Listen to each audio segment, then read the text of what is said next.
For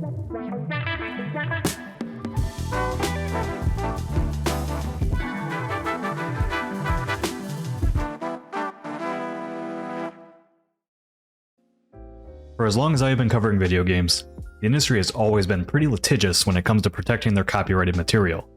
Anyone who worked on YouTube in the 2010s will remember the constant frustration of uploading footage of games, working around weird copyright restrictions, or even wondering if game creators should get a cut of the revenue from people playing their games on streams. To this day, you still have to be careful on how you use Nintendo's works in your videos. Lately though, it seems as long as you're a big, powerful tech company training your shiny new AI toy on those games, then these same game creators are happy to stay quiet. Late last week, Google's AI prototype, Project Genie, became available to Google AI Ultra subscribers. According to Google, Project Genie is a prototype web app powered by Genie 3, Nano Banana Pro, and Gemini, which allows users to experiment with the immersive experiences of our world model firsthand. Who the hell comes up with the names for these things? Nano Banana? Anyway, Project Genie isn't made for the games industry, and its primary purpose isn't for memes or any of the usual AI nonsense you see online. But, as with many of these programs, one of the first things that came out of it were people generating well-known video game properties within it. Video game stocks were sent plunging. The very smart businessmen of LinkedIn were making the rounds talking about how AI is the future of game development, and social media had its usual freak out over it all. I know editor Eric is going to show my post about it, but I was more referencing how the dumbest people are in control of all of our money, natural resources, media, governments. Yeah, I'm fine. How are you doing? Seriously though, big game companies, what's up with how quiet you've been during all of this? Especially you, Nintendo. You love lawsuits. You love going after emulation, copyright pirating, trademarks, patents. And now that Big Daddy Google is straight up letting people create little playable tech demos using your games and IPs, you're quiet? I completely understand from a developer perspective that these tools will hardly ever result in a real, fully playable game that anyone actually wants to play. That said, these tools are advancing at a scarily rapid pace. It feels like every few weeks we see a new advancement in what generative AI is able to do. And it's all trained off existing works and intellectual property. The fact that Genie 3 was able to pop out something that looks identical to Breath of the Wild at a quick glance, even if it's not really functional, should have Nintendo's lawyers breaking down the doors of Google. Yet, we haven't heard a peep out of them. The Verge released an article on the 29th of January that showed some of what Genie 3 is currently capable of, which included creating little virtual snippets of games like Metroid, Zelda, and Mario. The author of the piece asked Google why they were even able to use Nintendo characters, to which a Google representative replied that it's all trained on publicly available data from the web. Now, I'm speculating here, but in my mind, this is such a massive red flag that too many are ignoring, especially those of us in the content creation space. What that statement is telling me is that while Google may not be using the game directly to train its models, they most certainly are using footage of said games. How long before that becomes a real problem for content creators, streamers, or literally anyone sharing anything from a copyrighted work online? The Breath of the Wild model in the Verge article was even advanced enough to allow Link to pull out his paraglider. I mean, I'm not sure how much more slippery that slope can get at this point.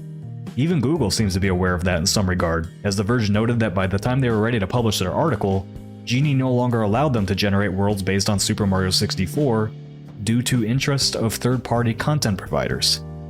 It's not a secret that AI trains on publicly available data, as these companies always like to phrase it, but I think it's becoming increasingly clear just how nefarious and perilous that statement truly is. Are you giving up your right to prevent Google from using your game to train its model, if you're allowing content creators to upload footage of it to YouTube, a Google-owned platform? It's honest to God mind-boggling to me that game companies haven't been faster about getting ahead of the game on these types of issues. Seeing what Genie 3 is now capable of should be a wake-up call for the industry at large to get their shit together and protect our properties before it's too late. Maybe these conversations are being had behind closed doors and we're just not privy to them, but based on all the publicly available statements around this stuff, it's hard not to feel like it's a problem being put on the back burner while the investment money is flowing in. As per usual in the world we currently live in, things only seem to change when it really affects the pocketbook. The fact a lot of these major companies' stocks took a big hit seems like it would have been a good wake-up call, but then you get a statement like this word salad from the CEO of Unity, Matthew Bromberg, and remember it's always about the short-term gains over anything else. Advances in large-scale world models, whether developed by partners like Google or others, materially expand the frontier of interactive content creation. These models can generate high-quality, interactive video-like experiences from natural language or minimal input. Rather than viewing this as a risk, we see it as a powerful accelerator. Video-based generation is exactly the type of input our agentic AI workflows are designed to leverage, translating rich visual output into initial game scenes that can be refined with the deterministic systems Unity developers use today. Our agents already generate high-quality scenes from static video, blah, blah, blah, blah, blah. Whatever, it's just a bunch of salad. We can also look back at Disney's deal with OpenAI for more insight on how larger companies are thinking about all this AI stuff. OpenAI gets to use Disney's licensed characters. Disney gets equity in the company. You know, just tossing money back and forth between a bunch of rich people so that they can make even greater profits off the backs of people who are actually creating the things their companies are built from. Microsoft's CEO is apparently catching up to what everyone else has been saying outside of his bubble for years now. But hey, only like 30,000 people had to lose their jobs and billions of dollars invested before this thought finally popped up in his mind. But I think we as even a global community have to get to a point where we're using this to do something useful that changes the outcomes of people and communities and countries and industries, right? Otherwise, I don't think this makes much sense, right? In fact, I would say we will quickly lose even the social permission to actually take something like energy, which is a scarce resource, and use it to generate these tokens. I hate to tell you, you never had the social permission in the first place, you just took it.